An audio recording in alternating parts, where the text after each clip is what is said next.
Welcome to Channel AMEC, your insight to the Australian visa system.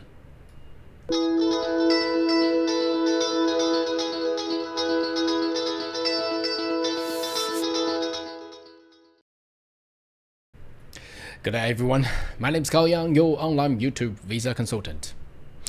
Are you interested in migrating to Australia? Why don't you consider to subscribe to my channel and turn on the bell on the side, so once you have all the updates and news, you'll be the first one getting all the insight. Alright, today's video I would like to chat about this upcoming so-called National Innovation Visa. Now obviously there's not much of the policy has been announced. However, there has been a lot of information just looping around the internet. So despite that the policy is not out, I would just like to give a little bit incentivize and also a prediction of how the National Innovation Visa will be. Now, just give you a background. National Innovation Visa is basically what they're trying to do is to replace the current Business Innovation and Investment Visa, the program, so the so-called BIIP, BIIP, and also replacing the Global Talent Visa. So that means basically merging the Global Talent and the traditional Business Investment Visa together under the umbrella of the so-called National Innovation Visa. Now, we have been in the industry long enough to know that sometimes by saying things like this or doing things like this, the contents and the actual policies don't really change or not much of deviate or amendments. They are just doing it for the sake of making it look better. Now, I'll give you a little example. For example, we used to have the genuine temperate entrant GTE statement required for the student visa. Now the current government has amended a little bit of the policy and introduced the so-called genuine student test. A lot of people knows about this. Now, what's the difference and the contents between the genuine GS statement and the GTA criteria? It's exactly the same. There's nothing really changed. Now, another example, the employment sponsorship. We're talking about the from the used to be 457 and changed to the TSS, the temporary skill shortage visa, subclass 482. Still employment sponsorship. Now, the only differences between 457 and 482 is there's a separation of occupation list between the medium and the short, and also the requirement of work experiences, and the rest is almost the same. So I presume that the National Innovation Visa will have the same, because there's really nothing can be innovated enough. I mean, in the realm, in the boxes of the immigration world, I mean, what else can you actually invent out of all those major categories? So I presume will be much of similar. However, let's go into the actual.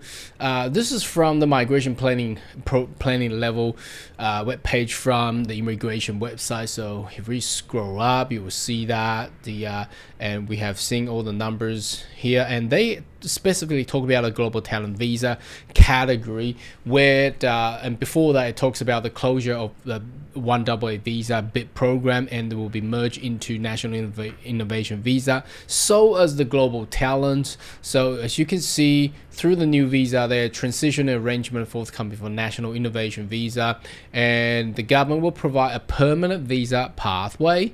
Okay, so that means it's going to be a permanent visa, whether you get a direct permanent visa or there is a pathway. So pathway means, like, for example,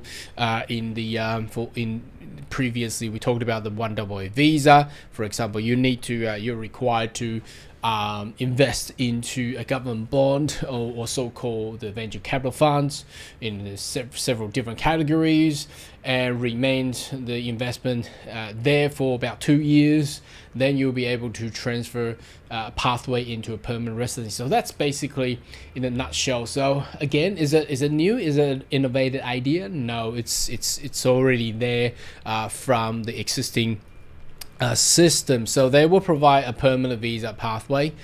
Whether this requires something like that, I presume for most of the investment related visa will have that path requirement there for 2 years or 3 years, whichever that they preferred, and they would have another direct pathway to permanent residency. For example, what we have seen in the global talent or the previous 132 visa, they access to permanent visa straight away for the most, they said, most exceptional talent migrants. So how do they rate exceptional talent migrants? So again, that's a detail of the criteria.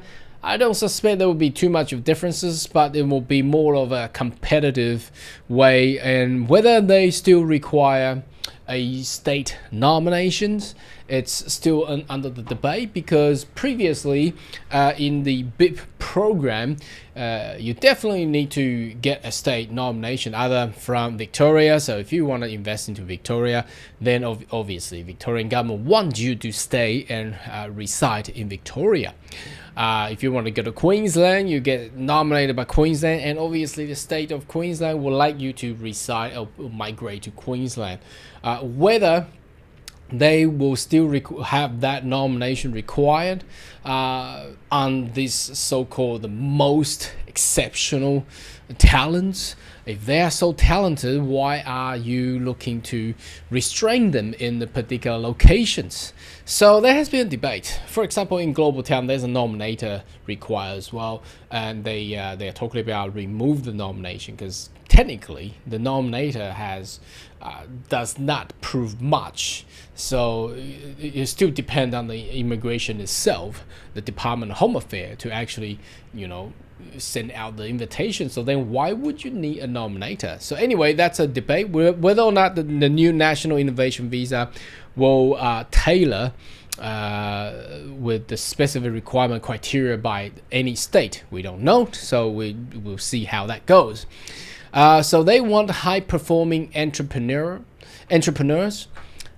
So that, I think, will be will fit into a lot of the previous investment visa applicants, and also the global talents who are at the category of business owner or founder of such and such a business. They have proved their business has been successful in the sector, or whichever the tech, ag tech, health tech, advanced manufacturing, AI, artificial, ESG, circular economy, things like that. So they need to prove that they are a business owner and they have been successful on that one. So that will, again, will there be any differences? Again, I don't think there's anything that you can invent out of that. Another one is the major investors. So that will stick to so-called the significant investment visa, previously SIV. Now the requirement on that one previously was on a Aussie dollars 5 mil. Whether or not whether they are gonna bump it up to 7.5 mil or 8 mil, don't think they will go up to 10 mil, because that will really limit numbers of investors as well. But we'll see how that goes. And the last but not least, the global researchers. So again, that's pretty similar to what the global talent had offer currently with the existing system, where a lot of the high-tech professional will either they work in the university, or they work in conjunction with the university, providing vast numbers of patents and research into the most advanced technologies. They got a lot of publications. If they're in the medical or health tech realm, they provide a lot of publication. These will be suitable for the global researchers. Now, so what are the differences? Now, obviously, we don't know. The policy is not out yet. However, I presume the most of the information of the criteria or items required to be met will still be very similar, because you cannot go elsewhere. You cannot just invent, out of all this major stuff. I mean, there's not much of a change there. There may be a little bit of fine tune, and whether I think the only things they may consider is actually to involve the state governments to come in for their additional criteria.